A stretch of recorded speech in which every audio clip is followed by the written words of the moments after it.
محمد عبد الله فرماجو doorashaha afgambi maya qofka tuuga in dadka lagu ceebeeyo qofkan waa tuug amaanada loo dhiibo ku takrifalay trustiga dadku violate gareeyay umadana wax ka qabanay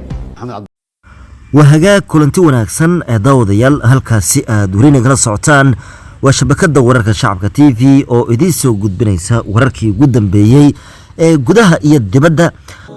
بشارة نمان وبدا الصوماليات وحلوه بشارينيا إن معدك برشاد القرآن كريم كي حفدنتي نور الفرقان إديسو كرديي قاب عسري أو أونلاين لغنا برانيو حفدنتا قرآن كريم كقولكي إيب haddaba haddii aad doonayso inaad ka mid noqoto ardayda macadka waxaad kala xiriiri kartaa nambarka shaashada wax la barto oo lagu amal falo waxa ugu wanaagsan quraanka kariimka qolkii eebe mahadsanidin horta doorashadan ani doorasho ma dheewaa wax dadban doorasho dadban la yiraahdaa waxayna doorasho kastana sharci ay leedahay annaga dastuurkeenu wuxuu qorayaa doorasho qof iyo cod in la qabto loo sameeyo sharci doorasho arrimahaas uu sii galayaa wixii lagu shaqeyn lahaayna marka waxa waay dastuurka iyo sharcigaas doorashada hadda dastuurkiina laguma shaqeynayo sharciga doorashadana laguma shaqeynayo laakiin haddana waxaa qasaba in la helo wax sharci ah oo lagu shaqeeyo haddii aysan jirin waxba maba jiraan waay waxaana baarlamaanka September 17 baarlamaanka wuxuu soo ansixiyay afgaradka heshiiskii ay isla fahmeen madaxda dawlad goboleedyada iyo prime ministerka iyo markaas madaxweynahaba ku jiray xataa marka waxa way habraac la raacay oo sharci mar hadduu baarlamaanka ansixiyay madaxweynihiina saxiixay waa in asaga la fuliyaa oo lagu socdaa marka wax kasta waa inay saldhig u noqdaan marka habraacaasay maxaa yeelay doorashadu sharci la'aan ma shaqeyn karto laakiin Soomaaliya nahayo haddaan dastuurkii soo laqnoon diidnay haddaan sharciga doorashada iyo soo laqnoon diidnay habraac kale oo la sameeyo asna way sahlan tahay in la diido oo waa la diidi karaa ama waa la qaldi karaa ama meel waa looga warwareerin karaa marka doorashadan habraac ay leedahay habraaceedaas wixii ku dhigan ay ku soconayaan haddii ay timaado in la isku qabsadana intii habraac diyaariso waa inay isu timaadaa laakiin haddana baarlamaana loo baahan yahay wixii bedela oo ansixiya baarlamaan kaliya bedeli kara jadwalka ay soo saareen guddiga doorashooyinka ee heer federaal ee ah waqtiyeynta shahaadasiinta iyo dhaarinta sideed u aragtaa jadwalka waxaa lagu fiirinayaa habraaci ma raacsan yahay mise ma raacsana aniga waxaan qabaa inta badan habraaci wuu raacsan yahay maxaa yeelay in la soo aruuriyo documentigii oo ay ku soo aruurto guddiga doorashada ee heer federaal waa sheega waana sax in oo muxuu ahaay guddiga heer federaal inuu shahaadada bixinayo habraaca sheegayo oo waa sax guddiga federaalka in uu soo qaban qaabiyo dhaartii habraaca sheegayo oo waa sax laakiin meelaha xoogaa qalad looga daro waxaa la guddiga doorashada oo la kaashanaya xafiiska prime ministerka habraacu saas ma sheegayo marka habraacu wuxuu leeyahay dhaarinta xildhibaanada soo baxay waxaa diyaarinaya oo abaabulaya guddiga fiid marka meeshaas wax yar waa ka arkaysaa marka xafiiska wasaaraha boos uma banaanaa leedahay wadankan wax sharci ma lagu shaqeeyaa inta badan laguma shaqeeyo hadda hadduu xafiiska prime ministerku uu yiraahdo waa la wareegaa waxaan oo dhan cid dhahaysa ma jirto sharci ma ahane ma sameynaysid marka wax kasta waa la iska suurageli laakiin anu waxaan ka talraaya habraaca kuma qorna in lala kaashanayo xafiiska prime minister ra'iisul wasaaruhu waxa waaye wuxuu madax ka yahay doorashadii wuxuuna la wadaa oo la wado ayagana madax ka ah madaxdii dawlad goboleedyada oo kulan ay wada leeyihiin jira kulankaas wixii sharcigaas aan khilaafaynin laakiin hool lagu fududeynayo go'aamin kara laakiin sharciga lama khilaafi karo maamulada qaar way ka soo horjeesteen jadwalkan guddiga uu soo saaray ma ku saxan yihiin maamulada qaar shalay waxay ka soo horjeesteen doorasho qof iyo cod ah ma oga in la isweydiiyay inay ku saxan yihiin iyo inay isku saxneen anigana hadda si fiican uma aqrinin waxa ay soo saareen oo waxaan la iska qoro inta badan waqtiba hadaa aqrisid wax badana ka qaldamay haddii ay leeyihiin dhaartii waxaan go'aan ku gaarnay 17kii aan wada saxiixanay in guddiga doorashada ee fiid uu diyaariyo hadday saas leeyihin waa ku saxan yihiin haddii ay diidaan ay dhahaan prime ministerka in lagu daro xafiiskiisana waa qalad ay dhahaanna waa ku saxan yihiin oo maxaa yeelay kuma jiro habraac waxay leeyihiin waa inay madasha watashiga isaga yimaadaan iyagana ay go-aan ka gaaraan maadaama markasta arrimaha markasta saasay ahayd wax kasta inay iskaga yimaadaan ay ka tashtaan guddigu marka inuu jadwalkan sameeyo ma wax u baahan ay ahayd inay madashii dib loogu noqdo mise shaqo isagu leeyahay oo uu madax bannaan yahay ahayd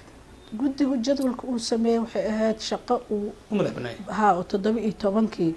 heshiiskii ugu qornaa marka maamul goboleedu hadday qalad sameeyaan marka maamul goboleedyada iyo dadku waa inay isu yimaadaan ay ka hadlaan ay dhahaan meeshaas alleele waxaan ka qaldan yahay marka iyaga oon qodob ka diidin ma diidi karaan dhammaan jadwalkaas ayagaa weydiinaya taas aniga aragtidaada waa aragti kamaliya anigu waxaan kaala hadlayaa wax sharci ama la diidi karaa iyo ma la yeeli karaa iyo ma la aadi karaa iyo qofkaas ma yeeli karaa qalbigoodana kuma dhex jiro laakiin sharci waxaa ah in la raaco 17 wixii ku qornaa oo guddigu ogolaanaya inay iyagu sameeyaan howlahaas wixii ku qornaa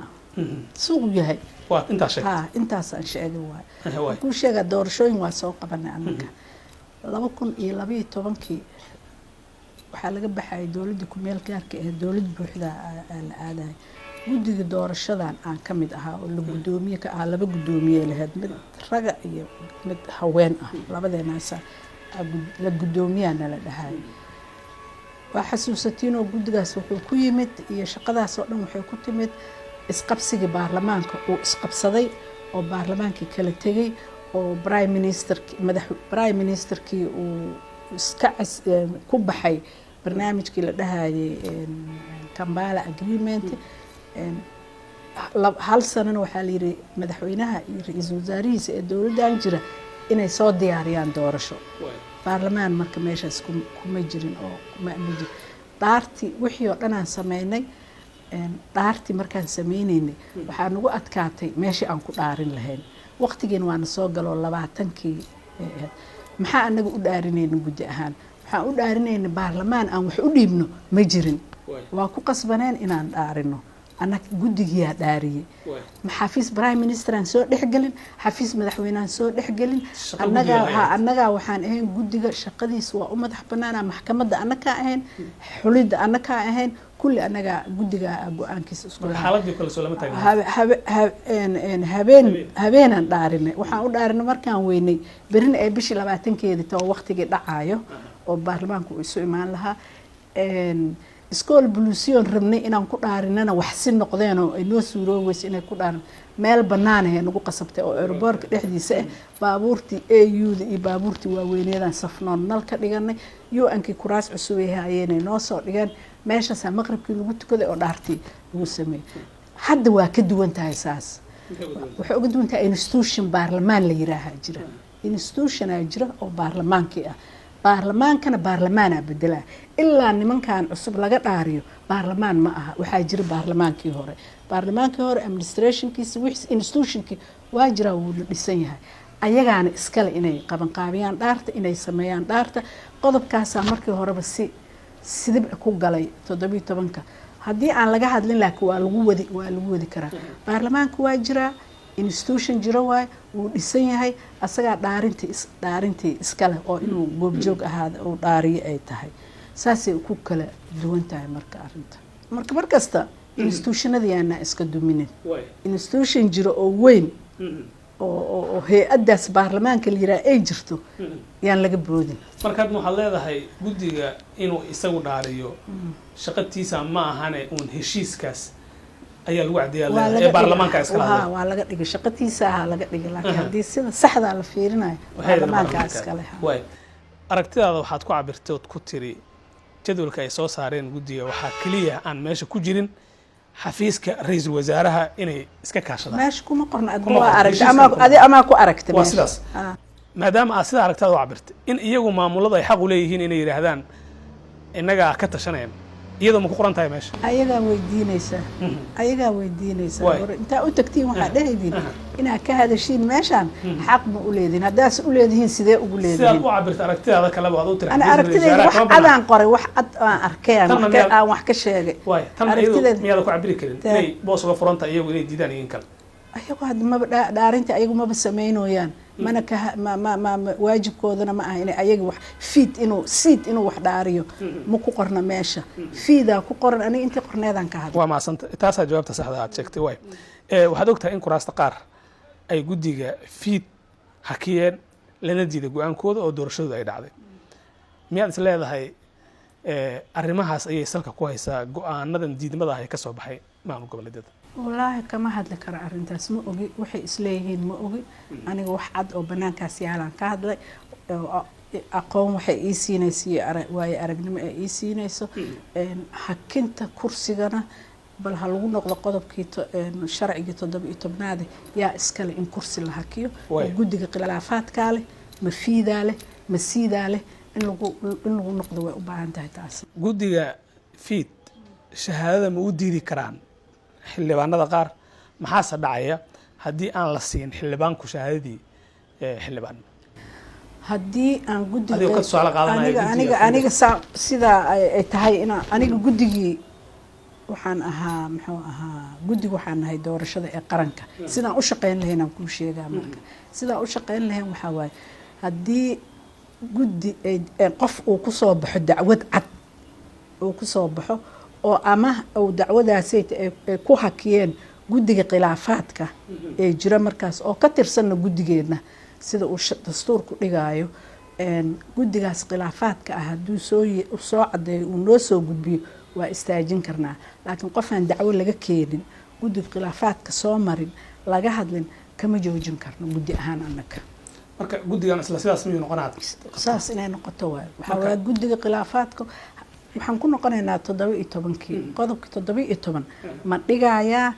guddiga fiid waa ka joojin karaan qof haddii uu dhigaayo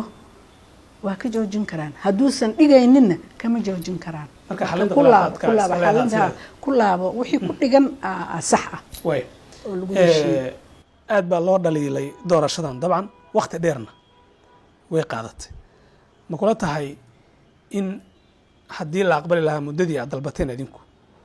laga badbaadi lahaa muddadan dheer ee doorashadu qaadatay iyo doorashadan aan daafurnayn ee muranka badan dhalis waa su-aal fiican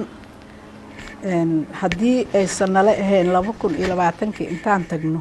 baarlamaanka ma waana u geyneen 2 option ama labo fursadood fursad waxay ahayd doorashadu waxay ku aadanayd in la qabto December 30keeda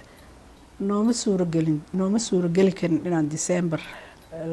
2020 aan qabano doorashada sababtuna waxay ahayd sharciga naga soo daahay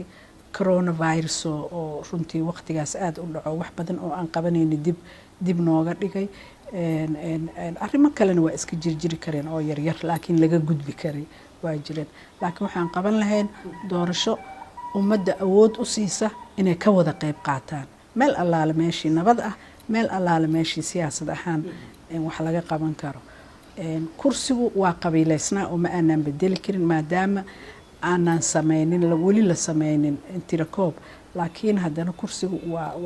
waa iska qabiileysnaa ka soo qaado kuraasa waxay taalaa afgooyay taalaa dhowr qabiilaa kala leh xisbiyadu waa soo kala qoran lahaayeen dadka afgooya joogo dhanaan u codayn lahaa hal qof oo dadka afgooya joogo dhan intaana qof oo xisbiyo isu soo sharaxday kala dooran lahaa waxay noqon lahayd fursad qofka Soomaaliga uu xaqiisii uu wax ku dooran lahaa oo helo maxaa yeelay dastuurkeena wuxuu leeyahay xaq asaasi ah oo qofka inuu xaq u leeyahay inuu wax doorto ama la doorto taasa marka doorashadan ay ka xayuubisay xuquuqdaas Soomaali ka xayuubisay wayna suurageli lahayd waxaan la isku dayina laguma guuleysto wayna qaybaha kale ee soo socday gobol bay goor kasta ku xanaada shacabka TV nabadgelyo ayaanu leenahay